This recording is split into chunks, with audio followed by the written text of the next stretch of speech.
Phoenix, Arizona, October 26, 2025. Dearest Elena, remember how I was telling you about Mateo?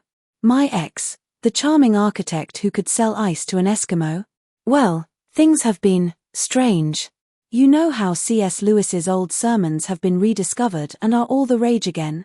There was one that went viral a few weeks ago, something about severe punishments for narcissists. It sounded crazy at first, but watching Mateo lately, it's almost biblical. I know you're rolling your eyes from across the country, thinking I'm becoming a religious fanatic. Trust me, I'm not. But you wouldn't believe the domino effect that's been happening in Mateo's life. It started subtly. His reputation, which was built on meticulously crafted lies and exaggerations, began to crumble. Remember the Zenith Tower? His supposed masterpiece that landed him in Phoenix Architects under 40? Turns out, Juan Rodriguez, the estate broker who handled the property acquisition, discovered some serious structural flaws during a routine inspection. Juan, bless his soul, quietly informed the building owner who, in turn, launched a full investigation. It wasn't long before word got out that Mateo had knowingly cut corners, jeopardizing the whole project just to inflate his ego and his bonus. Collapse of false image. It's unfolding exactly as that sermon described. Then came the social fallout. Mateo, with his constant need for admiration, found himself suddenly alone. He used to be the life of every party, surrounded by fawning investors and colleagues. Now, people actively avoid him. I even saw him trying to charm Mrs. Peterson from the HOA, who used to hang on his every word about modernizing our community. She gave him the coldest shoulder I've ever witnessed. Social isolation and rejection, check. He can't stand not being the center of attention, Elena. It's got to be eating him alive. Last week, I ran into him at the Grind, our old coffee place. He looked terrible. Dark circles under his eyes, hands shaking. He was rambling about insomnia and creative block.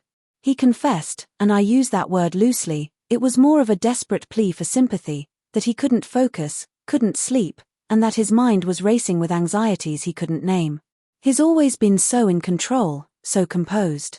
Now, he looks like a man on the verge of a breakdown. Mental and emotional turmoil, I almost felt sorry for him. Almost. And you won't believe this part. Remember that huge development deal he was so smug about landing, the one that would make him a multimillionaire? Gone.